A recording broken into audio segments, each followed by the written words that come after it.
But first to the Glasgow Gab Fest, otherwise known as COP26. And whilst it has hosted some phenomenally sized egos, it was the biggest one of them all that spoke yesterday. Former US President Barack Obama began by lamenting how badly things had fared for the world because he no longer occupies the White House. I recognize we're living in a moment when international cooperation has waned. And yes, in part because of a lack of leadership on America's part for 4 years on a host of multilateral issues. It's supposed to be a conference about climate change, but nonetheless, Obama managed to make it about himself. And even when he did speak about climate change, he did so from a typical egocentric analysis. There are times where I feel discouraged.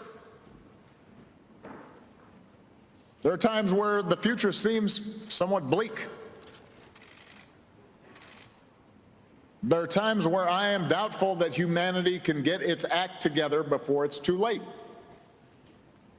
And images of dystopia start creeping into my dreams. Goodness, it's all going to the proverbial. What was Obama saying back in 2008 when he secured the Democratic nomination? This was the moment when the rise of the oceans began to slow and our planet began to heal. So he's realised he's not Moses after all. But worry not, the great man announced he is prepared to make great sacrifices for the planet. I can afford to give up a lot of my current lifestyle to benefit the planet. Let me guess, Obama is prepared to stay in these modest digs for the sake of humanity's survival.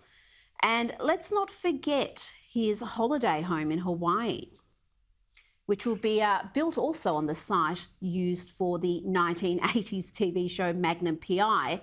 As the magazine American Luxury outlined, the demolished building will make way for a custom compound that is planned to include 3 houses and a state-of-the-art security system because, you know, climate emergency.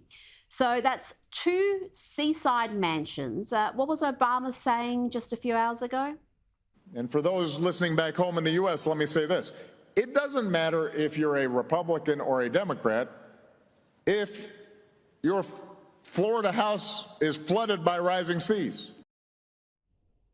What a hypocrite. As the Daily Mail reported, Obama flew into Glasgow on a Bombardier 6000 private jet from Washington, D.C. Yet this is how our ABC described Obama. Looks like they forgot all about the private jet and the waterfront homes. He may no longer be president, but Barack Obama's audience dwarfed those of many world leaders at this conference. The usual fawning comments. Speaking of guzzling gas bags, guess who else is at Glasgow at the moment? Today, we're pretty disgusted. Today, what we've seen is rather than being here to discuss how we cut pollution and solve this problem with other countries, we've got the Prime Minister and his minister doing the bidding of the gas industry, doing the bidding of the fossil fuel industry. And I came here to Glasgow to pay witness to how badly Mr Morrison and Mr Taylor would behave. As reported in 2015, Hanson Young racked up parliamentary travel expenses of almost $1 million in 6 years, including $85,000 to visit refugee camps and environmental summits. I wonder if she travelled in cattle class.